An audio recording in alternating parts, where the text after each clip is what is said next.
睇緊片嘅你哋，記得點讚、分享同訂閱啊，多謝晒！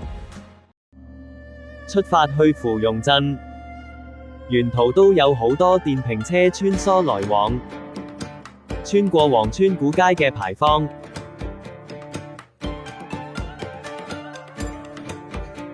嚟到芙蓉苑落車。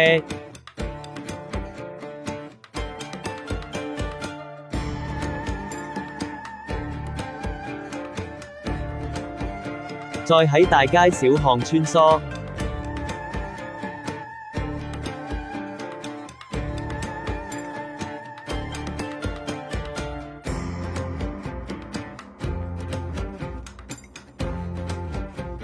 自由行嘅可以喺度租房住。嚟到芙蓉鎮嘅入口，芙蓉鎮係一座千年古鎮，係喺瀑布上嘅一個國家4A 級景區。芙蓉鎮原名叫黃村，因為一部電影《芙蓉鎮》喺呢度拍攝，所以呢度從此就叫做芙蓉鎮。咁快嚟到瀑布啦，搞錯咗，唔係呢條，穿過土黃橋，去到河嘅對岸，呢邊有多啲鋪頭。古鎮係依山興建，呢度望上去有啲似台灣嘅九份。終於見到瀑布，行水簾洞應該係指定動作。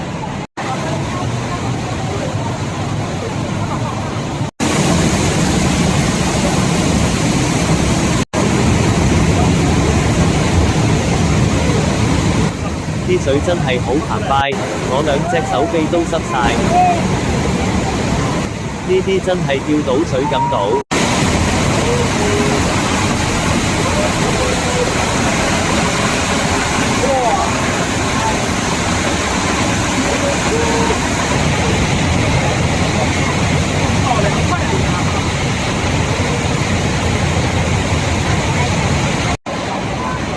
喺另一邊望過去瀑布都幾靚，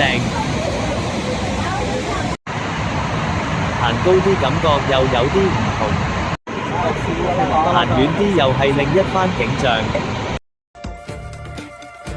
參觀完就搭返電瓶車離開芙蓉鎮，之後去咗與大哥食晚飯。呢餐飯算有特色，有剁椒魚頭食，又有臘肉、醃蘿蔔，呢碟好似係豬扒。食完晚飯就搭車前往吉首，之前都未聽過吉首呢個地方，以為都係芙蓉鎮去鳳凰古城途中過一晚嘅城市，但係去過後發現有另一番韻味。當晚我哋自己去咗江州古城，主要景點有畫橋，佢其實係一座美術館。呢條橋叫新女橋，佢係一座鐵塑吊橋。喺橋上面行過都會感覺到搖晃，着住民族服裝嘅小妹妹都好可愛。橋嘅兩旁都掛滿咗心意卡，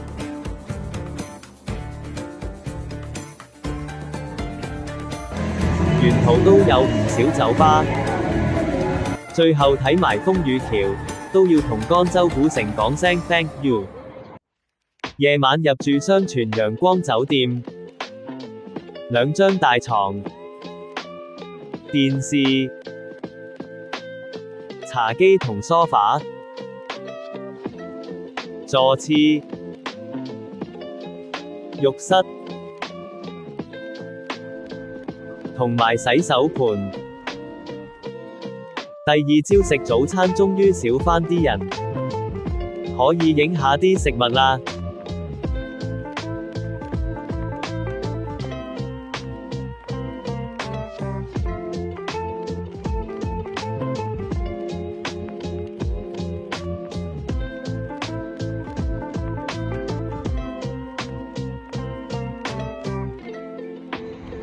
食完早餐就周圍行下。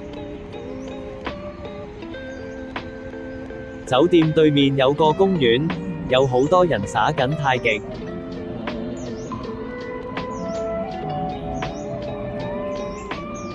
又有人喺度釣緊魚。晨早吉首嘅交通都好繁忙下。之後我哋出發去矮寨觀景區。旅遊巴行緊嘅呢條橋叫矮寨大橋。一陣間我哋都會喺觀景台同埋觀光電梯睇到呢條大橋。呢度原來係國家5A 級旅遊景區。首先嚟到問天台，佢係峽谷中嘅一個平台。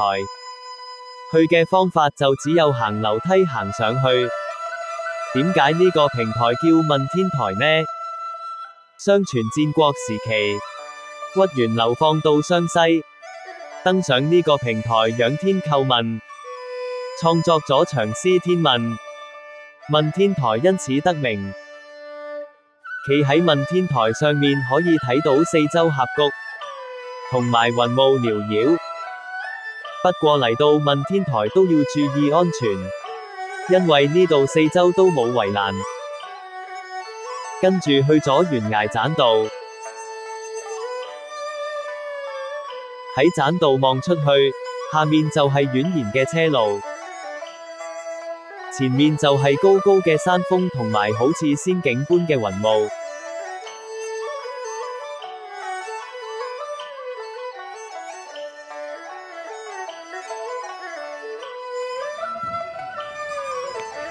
呢度嘅奇峰雖然唔多，但係景色絕對唔會比武陵源差。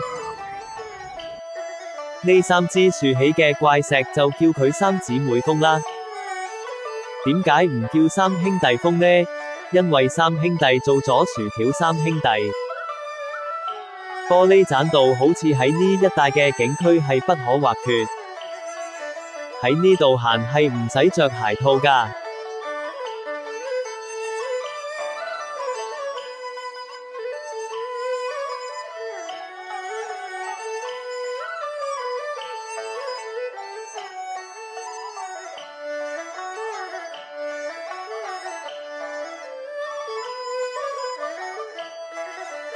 行下見到矮寨大橋啦。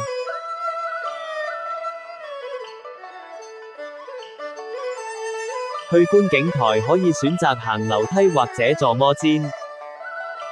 摩氈每位收費28蚊。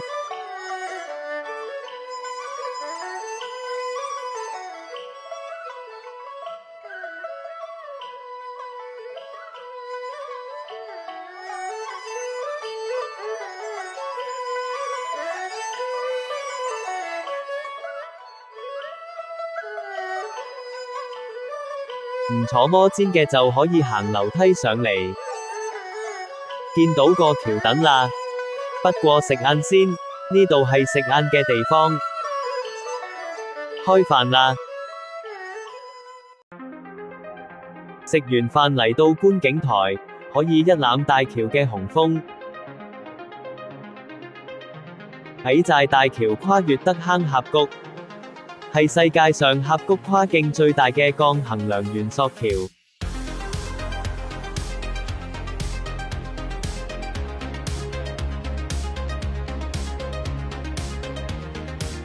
除咗喺觀景台欣賞外，仲可以搭觀橋電梯欣賞添。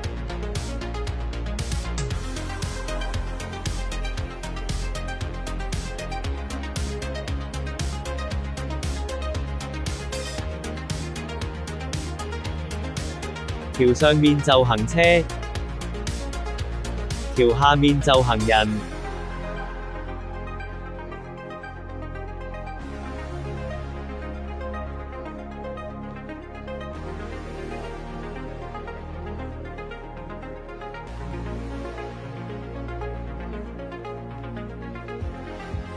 點解景點總係離唔開玻璃橋嘅？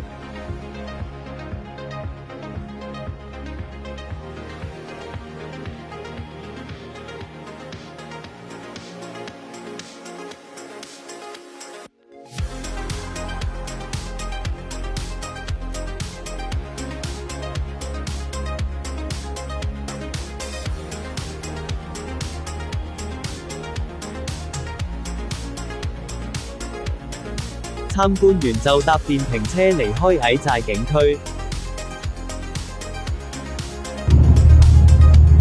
出發去鳳凰古城。